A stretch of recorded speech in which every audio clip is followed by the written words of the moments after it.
The ES2, one of my favorite synths. So on the left-hand side, we have our oscillators, and then we have a filter bank, and then on the right-hand side, we have our amp section with effects, right? So I'm kind of, look at these. None of them are turned on. You see these cute little animations when the oscillators are turned on. Well, let's see.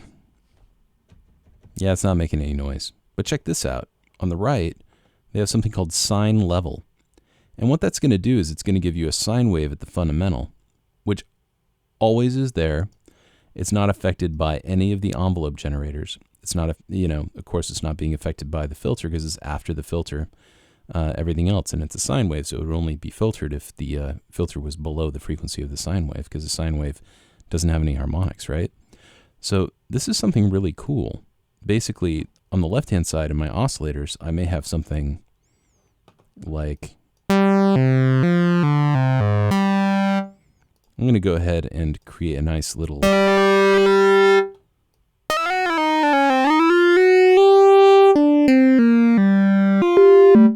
Maybe I'll create something with a lot of harmonics.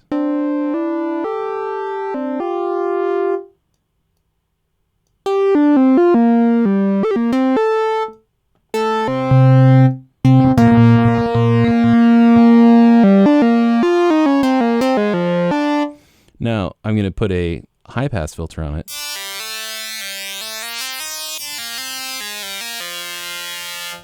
So it's cut out all the low end, but I got this nice buzz to it.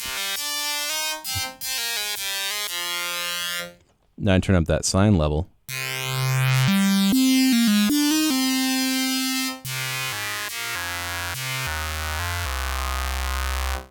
I'll turn the sine level down again.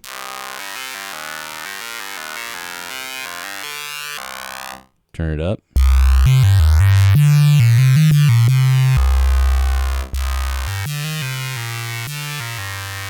Now it becomes substantial again. So using sine waves underneath of synth basses is a really, really good idea. And then it's actually pretty common to take your synth and if you have more than one oscillator, dedicate one of the oscillators to being a sine wave. And then have that sine wave be your fundamental to lend a little bit more weight to whatever bass you might have. Now, on top of that, I'm cheating a little bit with this sound. It sounds really big and thick, and that's because I'm using something called Unison. If I turn Unison off, it's still going to sound cool. But first of all, it's really quiet, right? So what's going on with that? Why is it all of a sudden quiet? I can turn this volume up like a lot. And somehow it just doesn't sound as thick, right? Well, check it out. If you switch Unison on, what it's doing is it's actually creating copies of whatever you're playing. So it creates a copy of it, and then it's going to change the tuning on it ever so slightly, and it spreads it left and right, so we get a nice stereo image. So that's what we're getting. Not only was it like, a little bit thinner and quieter, but also when you use Unison, it's spreading it left and right. So that's 12 voices times 2. That's 24 voices. And I'm in legato mode, so it only plays one note at a time. Now if I change to poly, it's going to sound a little different.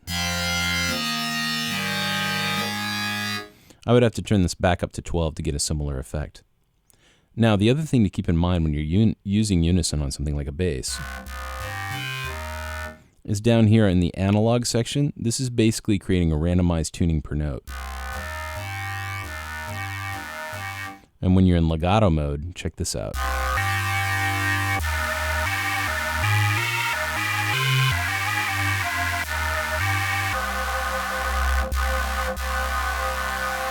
So it's taking your bass from being right up the center, mono, kind of boring, to being suddenly rich and thick and big, but with a nice fundamental because we got that sine wave going on, which is pretty cool.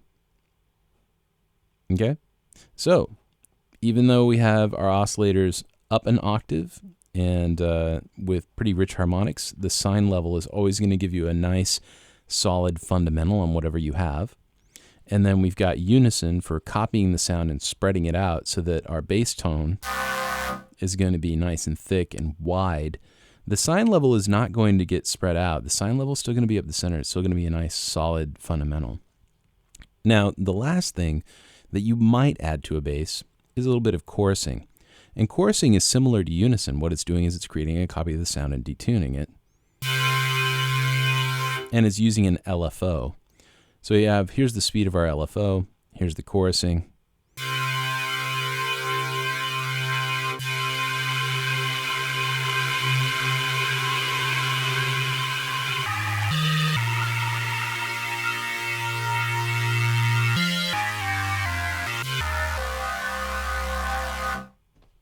So there you go. A little bit of chorusing also never hurt. A lot like Unison, but it's actually a little cheaper on your CPU too, because you're not having to dedicate. It's basically, when you use Unison, it's like dedicating a whole nother synthesizer. It's like it made a copy of itself. Add a little distortion.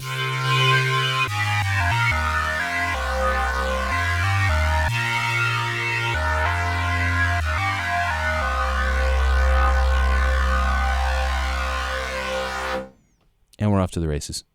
All right, have fun.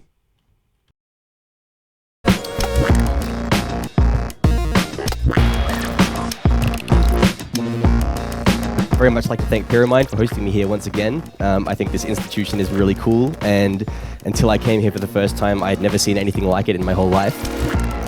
What I think really separates us from other people who teach is that we are outrageously passionate about what we do, and especially in electronic music. Since coming to Pyramind, I've discovered electronic music, and San Francisco being a mecca for underground electronic music opened up so many doors for me and kind of blew my mind.